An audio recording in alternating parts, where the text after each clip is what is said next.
Good morning guys. Ngayong umaga dito tayo din sa likod mo. Bali ngayong araw na to magtatanim tayo ng kalabasa at saka buto ng pakwan. So kung natatandaan nyo yung tinanim natin dito na kalabasa na galing pa sa lumang stock kasi na buto ni tatay,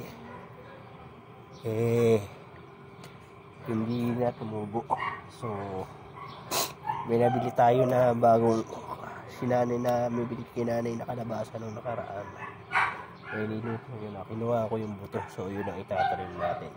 So sa hindi pala mga nakakaalam, no, yung buto kasi pagka nagano tayo ng binihi, may lifespan din yan ng expiry, nag-expire din yan na maximum is 1 year ba, parang mga ganun. Depende sa klase ng buto tsaka yung paano siya inimbak o in-store pagka patuyo mo. Kasi pag yan, binubukbuk din yan, o yung parang nagkakaroon ng yung sa kahoy na binubukbuk, parang may powder na kaya pagka yan, masisira. So ito, magtatanim tayo ng kalabasa uli. Tapos yung pakwan na buto natin, yung pagpahaba na golden sweet ba pangalan, no? Dilaw yung laman sa loob. So yun yung buto na itatanim natin. Tapos sasabayan na rin natin, lalagay tayo ng abono sa mga ampalaya at doon sa mga mais natin. Natin ng abono para mas mabilis na lumago na sila. Tapos nagdagdag pala ako doon na 4 na pares pa na talbos ng kamote para mas mabilis lumago pagka makaani na agad tayo. So samahan mo ako.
Sa pagtatanim nga pala ng buto, ginagawa ko lagi pagka ganyan, mga 3 ng 3. Gaya sa mais, maski sa ganito, at least kasi doon sa 3, kung merong hindi mabuhay na isa, at least may 2 ka pa palalakihin na buhay. So mas maganda kung mabuhay yung 3. Pero kumbaga parang backup yun doon sa pinagtaniman mo sa kanila. Kaya 3 na